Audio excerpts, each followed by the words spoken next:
विपक्ष पर हमला बोला। धर्मेंद्र प्रधान ने कहा कि विपक्ष देश को भ्रमित करने के लिए बहाने ढूंढता है।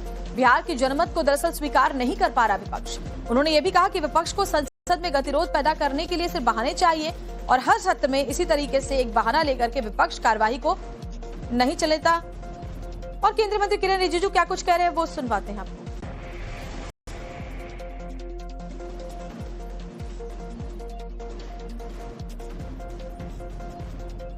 बड़े प्रांत ने अपने जनमत दिया है। प्रजातंत्र में जनमत सर्वोपरि है। इनको स्वीकार करना उचित नहीं मानते हैं। इनको जैन तेन प्रकार ने उनको अपना ही स्वार्थ पूरा करना उनकी एजेंडा में है। जब बार बार वो जनता के द्वारा प्रत्याख्यित हो रहे, रिजेक्ट हो रहे, उनकी मन में कुंठा आ रही है। संसद में हमें कोई आपत्ति नहीं, किसी भी विषय पे सरकार की ओर से स्पष्ट किया गया है, चर्चा की सभी प्रकार की गुंजाइश है, सभी प्रकार की आलोचना हो सकती है, लेकिन उनको एक बहाना चाहिए। बहाना चाहिए गतिरोध करने के लिए, बहाना चाहिए देश को भ्रमित करने के लिए। उनके एक नया नियम बना है, ना खाता ना बही, जो गांधी परिवार कहे वो सही। केंद्रीय मंत्री धर्मेंद्र प्रधान को आप सुन रहे थे, जो कह रहे थे कि विपक्ष जानबूझकर बवाल कर रहा है। और इस बीच ये तस्वीरें हम आपको दिखा रहे हैं। स्टॉप एसआईआर, स्टॉप वोट चोरी, ये बैनर लेकर के विपक्षी सांसद आज प्रदर्शन कर रहे हैं। उनका ये कहना है कि जिस तरह से बिहार में एसआईआर करवाया गया, उसका असर वहां के नतीजों पर भी नजर आया, जो कि बीजेपी के एनडीए के पक्ष में गए। और ऐसे में अब जो आनन फानन में उत्तर प्रदेश और पश्चिम बंगाल में एसआईआर करवाया जा रहा है, उसके लिए इतनी जल्दबाजी भला क्यों है सरकार को?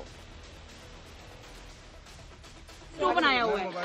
ऑपोजिशन ये जो इशू ढूंढ करके लाने का आवश्यकता नहीं है। विंटर सेशन पार्लियामेंट में बिजनेस तय किया गया है, बहुत सारा मुद्दे हैं और कई मुद्दे जो ऑपोजिशन ने भी उठाया है, उस पर हम बातचीत करके आगे क्या करना है इसमें विचार करेंगे।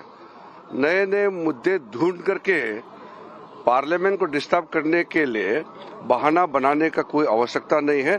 हर मुद्दे अपने जगह में इम्पोर्टेंट है, लेकिन मुद्दे को आप हथियार बना करके पार्लियामेंट को स्टॉल करेंगे, ये तो ठीक नहीं है।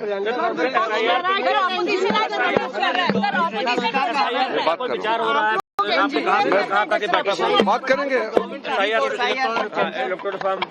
मैं आज मैं ऑपोजिशन प्रमुख नेताओं से बात करेंगे। आज बात करेंगे। वैसे भी मैं टच में हूँ। मैं कुछ और बात लेकर के उनसे बात करूंगा। इलेक्टोरल रिफॉर्म्स के एम्बिट के अंडर डिस्कस हो सकता है। देखिए, हम शुरू से कहा कि ऑपोजिशन पार्टी से बातचीत करने में हम बहुत ही अपने आप को आगे रखते हैं, मैं पीछे नहीं हटता हूं। और पार्लियामेंट्री डेमोक्रेसी में एक दूसरे के बीच में आदान प्रदान होना चाहिए। देखिए, उनके जो इश्यूज है उसको हम कम नहीं आंक रहे हैं, लेकिन इश्यूज बहुत होते हैं। एक इशू नहीं है, देश में कई इशू होते हैं।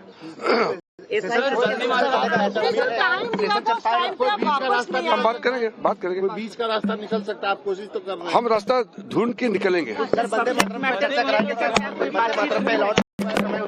बात करेंगे।